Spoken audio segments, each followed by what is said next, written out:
Sony's compact cinema line is about to get a major upgrade, and all signs point toward a transformative refresh with the rumored Sony FX3 II, also referred to in leaks as the FX3 II.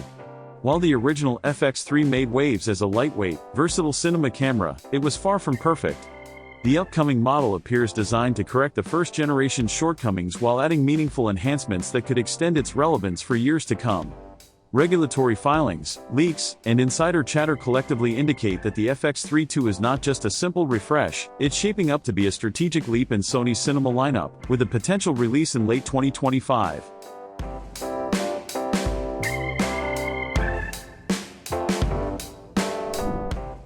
One of the most compelling aspects of the FX3 II is its likely adherence to the minimalist, cage-free design that made the original FX3 such a hit with solo shooters.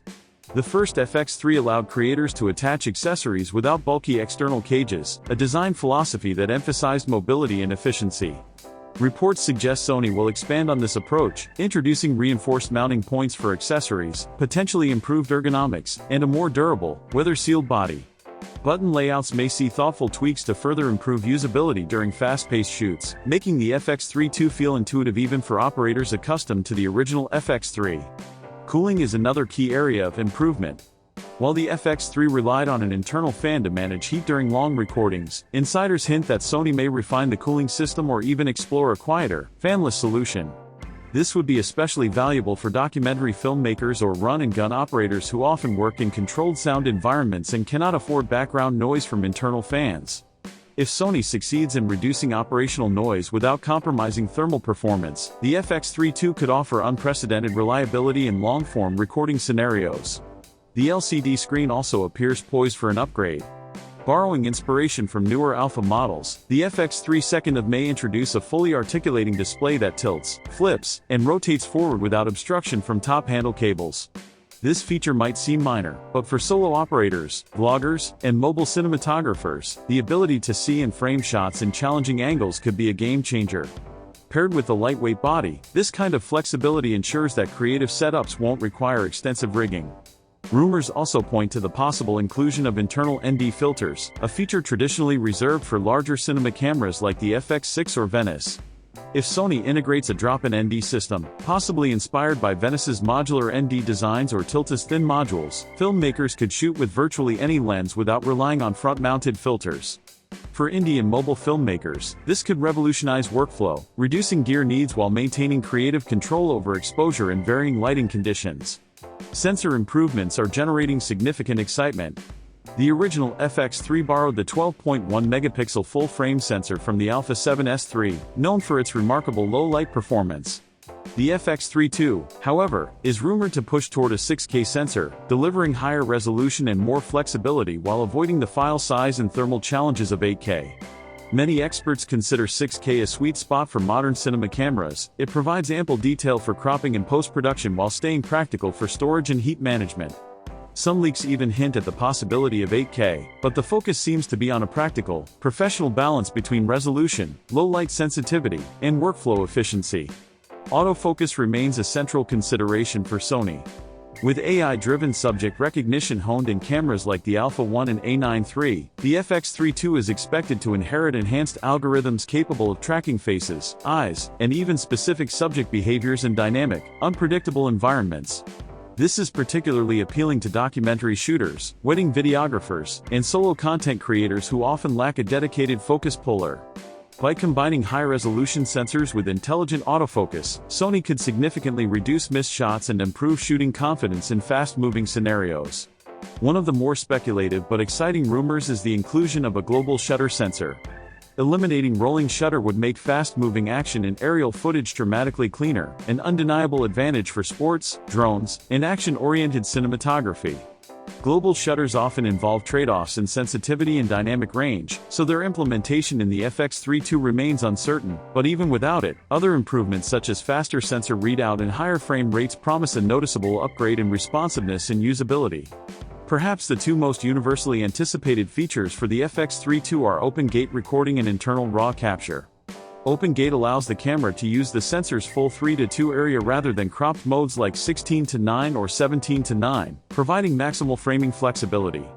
creators could reframe a single shot for multiple platforms, YouTube, TikTok, Instagram, without digital upscaling, preserving image quality across different outputs. For filmmakers using anamorphic lenses, Open Gate ensures minimal sensor waste, maintaining cinematic composition and maximizing optical performance. Internal RAW capture addresses another long-standing limitation of the FX3. Previously, RAW recording required external recorders, adding bulk and complicating workflow.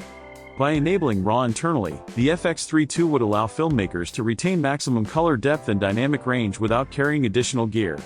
This could dramatically streamline setups for run-and-gun shooters, indie productions, or any scenario where mobility is critical. Internal RAW recording paired with Open Gate capture would instantly elevate the FX32 from a compact B-cam to a serious contender against larger cinema rigs. Audio is another area where Sony appears to be innovating. Leaks suggest the FX3 II may offer 32-bit float recording when paired with Sony's XLR top module.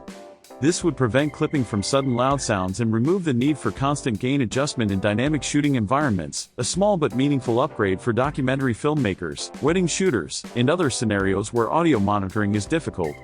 Additional refinements are rumored in the areas of exposure monitoring and workflow integration. Features like in-camera false color, robust LUT integration, and preloaded cinematic LUTs for S-Log3 workflows could make on-set color management more efficient, reducing the time spent grading in post-production. Together, these improvements indicate that the FX32 is not just an iteration of the FX3, but a more complete, professional filmmaking solution.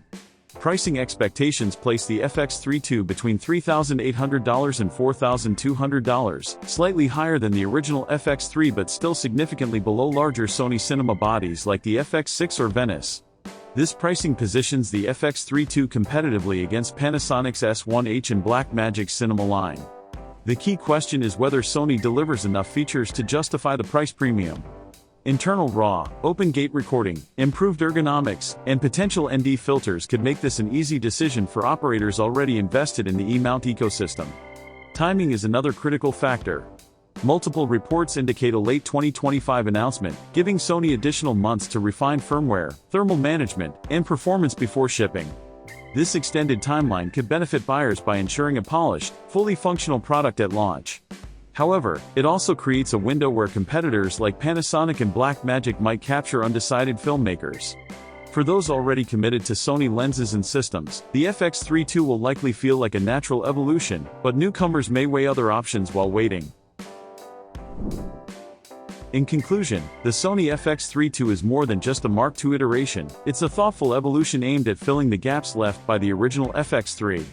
By addressing core pain points such as internal RAW recording, Open Gate capture, and workflow enhancements, while maintaining the compact, cage-free design, Sony is positioning this camera as a true all-in-one solution for filmmakers. Whether it will reclaim dominance in the compact cinema market will depend on timing, pricing, and execution, but the FX32 certainly looks poised to be a highly compelling tool for professional content creators.